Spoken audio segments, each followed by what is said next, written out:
the example of those who remember Allah and those who forget Him.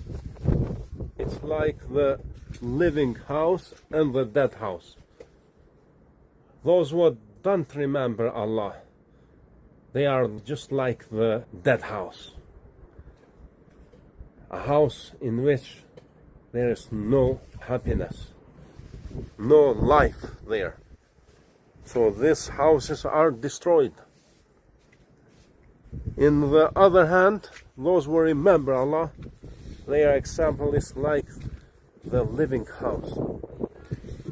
Those who remember Allah, they are alive with their hearts.